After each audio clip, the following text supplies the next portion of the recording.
आगे बढ़ते हैं और कॉर्पोरेट कनेक्शन में आज हम बात करने जा रहे हैं कैप्री ग्लोबल की, जो एक diversified non banking financial company है। एमएसएमईज लोन और होम लोन इन दो वर्टिकल्स में इसका फोकस है। प्रधानमंत्री आवास योजना में कैप्री ग्लोबल अब तक 21,500 से ज्यादा लोगों को अपना घर दिलाने में मददगार बनी है। पहली तिमाही के नतीजे और आगे की योजनाओं पर आगे विस्तार से बात करते हैं। कैप्री ग्लोबल के एमडी राजेश शर्मा मेरे साथ जुड़ गए हैं। राजेश जी, स्वागत है आपका हमारी इस बेहद खास पेशकश में। और चलिए नतीजों से ही शुरुआत करते हैं सवाल जवाब की। और क्लियरली जिस तरह से निम्स आते हुए दिखाई दे रहे हैं वो 5 क्वार्टर में सबसे उच्चतम स्तर पे है, और स्प्रेड्स भी काफी हद तक यहाँ पर इम्प्रूव तो हुए हैं। लेकिन अब ये बताएं कि आगे की ट्रैजेक्टरी निम्स को लेकर आप क्या प्रेडिक्ट कर पा रहे हैं? किस तरह से आने वाली तिमाहियां जो हैं आपके लिए चैलेंजेस लेकर आने वाली है?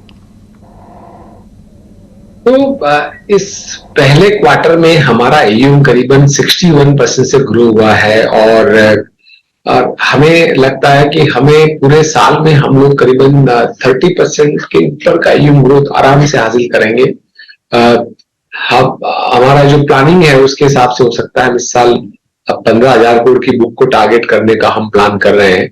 सो काफी अच्छी ग्रोथ है, काफी अच्छी क्रेडिट डिमांड है, और प्रॉफिटेबिलिटी में काफी अच्छा खासा इंप्रूवमेंट है।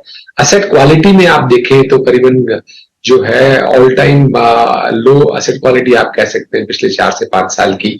तो ओवरऑल असेट क्वालिटी पे काफी अच्छा पॉजिटिव ट्रैक्शन है, और ग्रोथ तो काफी स्ट्रांग है। हमारी गोल्ड लोन की ब्रांचें जो करीबन 680 ब्रांचेस क्वार्टर के अंत तक चालू हो गई थी, और क्वार्टर सितंबर तक करीबन 750 ब्रांचें चालू हो जाएंगी। तो टोटल ब्रांच नेटवर्क हमारा जो 860 है वो बढ़ के करीबन 1000 ब्रांचों को क्रॉस कर जाएगा। तो इन सभी चीजों को देखते हुए हमें लगता है कि इस साल कंपनी के रिजल्ट काफी अच्छे रहेंगे, और जो गोल्ड लोन की ब्रांचें हैं वो जो है जो अभी लॉस कर रही है वो काफी अपना एक थ्रेशोल्ड AUM को क्रॉस करके प्रॉफिट की तरफ बढ़ेगी। राइट। यहाँ पर राजेश जी एक बताएं कि आपकी जो बैठक है अभी RBI की मॉनेटरी पॉलिसी को लेकर जो ऐलान होने वाला है, आपका फोकस इस पॉलिसी में किन किन ऐलानों पर होने वाला है? आपकी उम्मीदें क्या हैं? और साथ ही कॉस्ट ऑफ फंड्स को लेकर आपकी आगे की योजना? जो कॉस्ट ऑफ फंड है जो RBI की मॉनेटरी पॉलिसी में, हमें लगता है कि अब इंटरेस्ट रेट तो बहुत ज्यादा बढ़ना नहीं चाहिए। हालांकि इंटरेस्ट रेट का भी अभी कोई ऐसा नहीं लग रहा है कि वो नीचे गिरेगा। हमारे को जो इफेक्ट करता है वो कॉस्ट ऑफ फंड इफेक्ट करता है। यदि इंटरेस्ट रेट स्टेबल रहती है और थोड़े टाइम के बाद में जाके नीचे भी आती है तो ओवरऑल इसका जो है हमारे मार्जिन्स पे पॉजिटिव इम्पैक्ट आ सकता है। यदि कॉस्ट ऑफ फंड स्टेबल रहती है तो भी एक स्टेबिलिटी रहेगी, और आगे पीछे जो इंटरेस्ट रेट कम होंगी जिनका अभी तो आसान नहीं लग रहा है, तो उससे एक जो है डिमांड पे और पॉजिटिव इम्पैक्ट आता है। तो हमारी तो यही है कि भाई ये इंटरेस्ट रेट स्टेबिलिटी रहती है तो अगले 6 महीने में ये एक पॉजिटिव चीज रहेगी। परफेक्ट। ये बताइए अभी अगर हम ओवरऑल देखें किस तरह से जो है आपका ऑपरेशनल लेवरेज जो है वो बढ़ता हुआ दिखाई दे रहा है।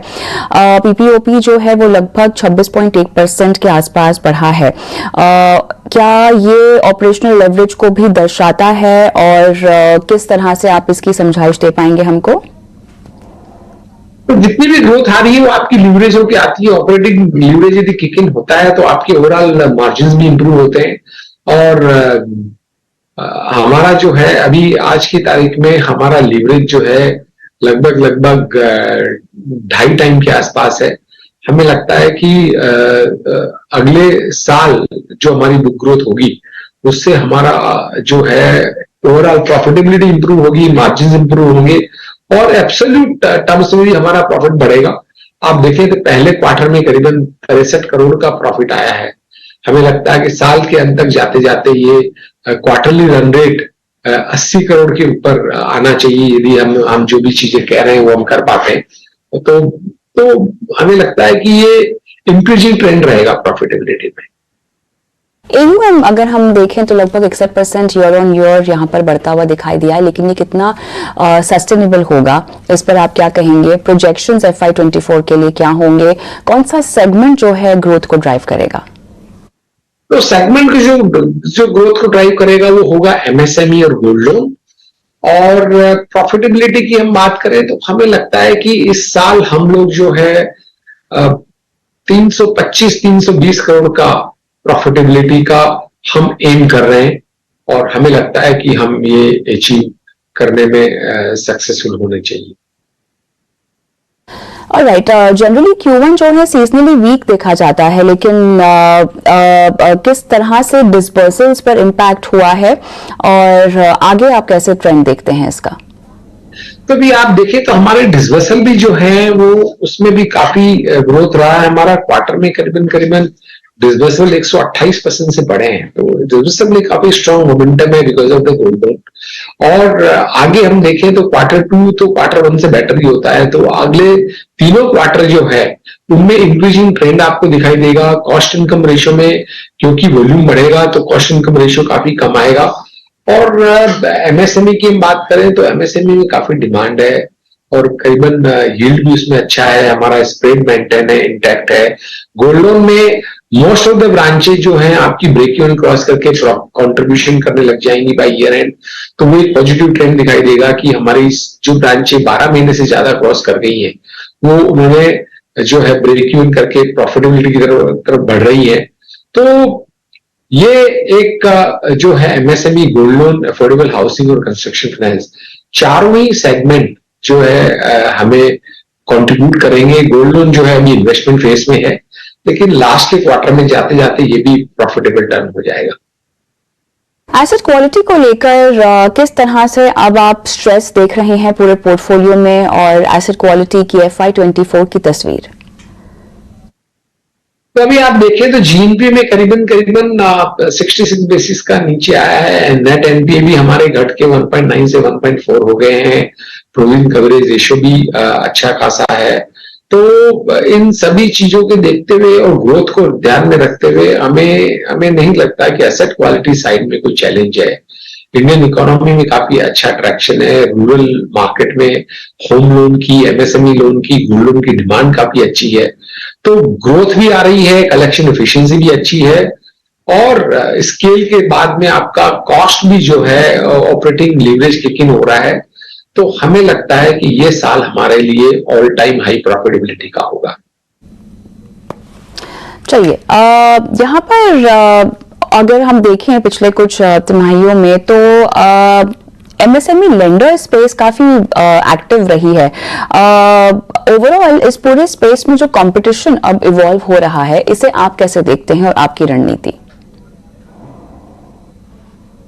देखिए, कंपटीशन है एमएसएमई में, ऐसा नहीं, कंपटीशन काफी है, लेकिन कंपटीशन के रहते हुए भी आज करीबन 7 करोड़ एमएसएमई के ऐसे यूनिट्स हैं जिनमें से ओनली 20 से 25% को बैंकिंग सिस्टम से क्रेडिट फैसिलिटी मिल पाती है। तो बाकी का जो है उसमें काफी बड़ा क्रेडिट गैप है, और बहुत सारी रेटिंग एजेंसीज के चलते वहां पे जो गैप है वो इतना ह्यूज है कि उसके लिए अनमेट क्रेडिट डिमांड करीबन जो है 40-50 हजार करोड़ तक की भी है। तो हमें लगता है कि उस सेगमेंट में क्रेडिट डिमांड को पूरा करने के लिए तो बहुत सारी कंपनियां चाहिए, अभी बहुत सारा गैप है, उसमें अपॉर्चुनिटी बहुत लार्ज है। तो उसमें अगले 4-5 साल में भी यदि हम 30-35% ग्रोथ का टारगेट करें तो इजीली अचीवेबल है। गोल्ड लोन बिजनेस जो है वो काफी बढ़िया तरीके से बढ़ता हुआ दिखाई दे रहा है। 3 से 5 साल का आपका जो नजरिया है इस पूरे बिजनेस का, तो अभी आपने कहा यहाँ पर आपको मोमेंटम भी काफी तेज दिखाई दे रहा है। 3 से 5 साल का नजरिया आप कैसे उभरता हुआ देख रहे हैं इसी कारोबार में?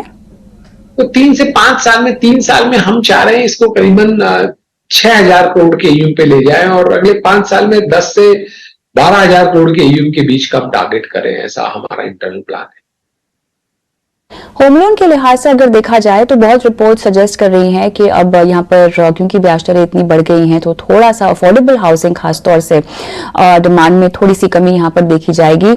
आपको क्रेडिट डिमांड को लेकर अब तस्वीर यहां से आगे जाते हुए कैसी दिखाई दे रही है? अफोर्डेबल हाउसिंग हमारी हाउसिंग फाइनेंस कंपनी है, वो लास्ट ईयर तकरीबन 55% की ग्रोथ करी है। इस साल भी हमें लगता है कि हम 50% की ग्रोथ का टारगेट कर रहे हैं।